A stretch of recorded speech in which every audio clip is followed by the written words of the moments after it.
How's it going, everybody? I am now holding in my hand the second issue of DCX Sonic the Hedgehog, which is as the title implies, a crossover between the Justice League and the Sonic crew. And on the cover, there's Darkseid with the Chaos Emerald. So that means shit's about to go down. This little TikTok slash YouTube video will contain spoilers to the comic. So with that said, let's dive right in. Just like Dr. Octopus in Spider-Man 2, Darkseid is holding the power of the sun in the palm of his hand. And it's up to Sonic and the Flash to take it out of his hands. But he's a bit of a tough cookie. So not only is the Flash having trouble fighting the sumbitch, so is Sonic. And we see that this is not unlike anything Sonic has ever faced before. Mephiles the Dark, Eggman, Lord Vortek from Adventures in Lego, Infinite, and not even the Dark Brotherhood of Solaris. So Sonic is Fucked. And it looks like each of the heroes is splitting up to find each of the Chaos Emeralds, not just Sonic and the Flash. So Superman and Knuckles doing reconnaissance. Wonder Woman and Amy. Oh, look! There's Vector the Find the Computer Room Crocodile! Shadow and Batman on the Gotham City version of Radical Highway. Silver and Green Lantern, in which Dr. Robotnik hate-watched Green Lantern in 2011. And of course, there's Cyborg and Tails. And I'm glad it's the Justice League Cyborg and not Teen Titans Go Cyborg. Here we see Darkseid and Desaad, who is pretty much one of Darkseid's cronies. I think the last place we saw him was Zack Snyder's Justice League, not fucking Justice League. But yes, the Justice League and the Sonic team is now after the Chaos Emeralds. But yeah, this is where the fun begins. And here we see various DC villains. I'm not quite sure who that is. Definitely a villain of Wonder Woman's. And definitely a Green Lantern villain. Probably the Power of Yellow from Parallax. That is not Parallax, because Eggman hate-watched Green Lantern in 2011, and Deadpool Supersuit is not green or animated. But he does look like the classic Loki. And this guy, I can't tell who that is, but I'm not going to question it any longer. Oh, look! Steppenwolf from both Justice League movies! The Justice League version of Steppenwolf is just some dude dressed in motion capture with the worst possible CGI on a villain since MODOK from Ant-Man and the Wasp: Quantumania. While the Snyder Cut version looks more menacing and is a force to be reckoned with. Marion, don't look at it. Shut your eyes, Marion. Don't look at it no matter what happens.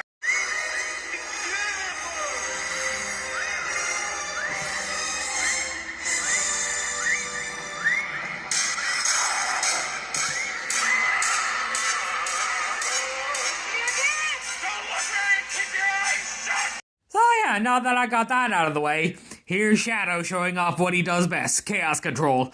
And even Batman is impressed. But soon, we learn that it's not enough to beat Darkseid. Soon, he has what he's looking for. But in order to get up to the Ragnarok, which is pretty much Darkseid's home base, they need an extra boost to get up there. And who do they call? Who do Sonic and the Flash call? The fucking Egg Carrier!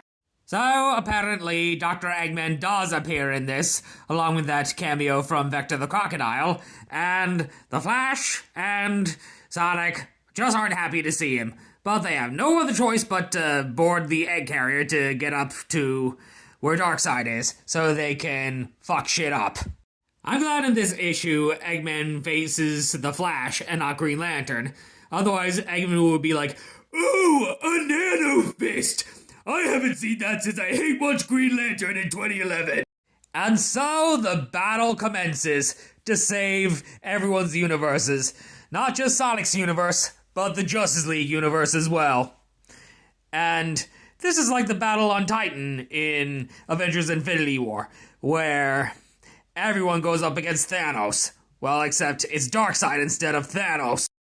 And it looks like the Justice League and the Sonic team are getting the shit beat out of them by Darkseid. Especially Sonic and the Flash. And so, in one ultimate sacrifice, the Sonic team is sent away to an alternate universe while everything goes to shit. And so, Team Sonic is whisked away to the Justice League's universe where they come face to face with Mr. Terrific, who will appear in James Gunn's Superman in July. What the? Who are you? Sonic. Cyborg sends his regards. Then you're from that world Darkseid was attacking. The League sent you through. I'm not doing that crappy 12-year-old Taylor's voice, because it really does a number on my voice, and I no longer voice Tails on my channel. Reality was collapsing. They sent us through to protect us. We have to reopen the boom tube and help them. I can't. There's no dimensional coordinates to target.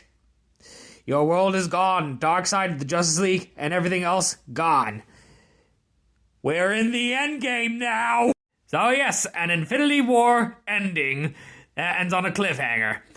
Something tells me that the third issue will have Sonic and team dressing up as the Justice League, as shown in those promotional images with everybody dressed as Justice League members.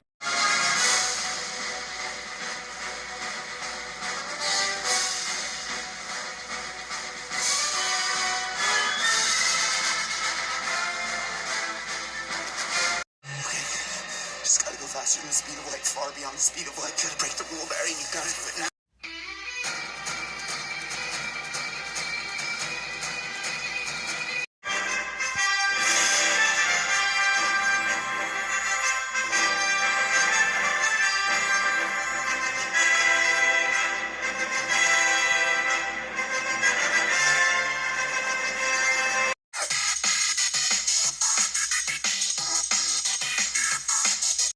And please don't make the super suit green or animated. Ooh, a nano fist. I haven't seen that since I watched Green Lantern in 2011. As for my overall thoughts on this issue, I absolutely loved it. Even more so than the first issue, because it's only going to get more exciting from here. Do you plan on picking up the second issue of the DCX Sonic comic book? Have you read the first issue? Let me know what you think in the comments below, and I'll see you all next time. Goodbye!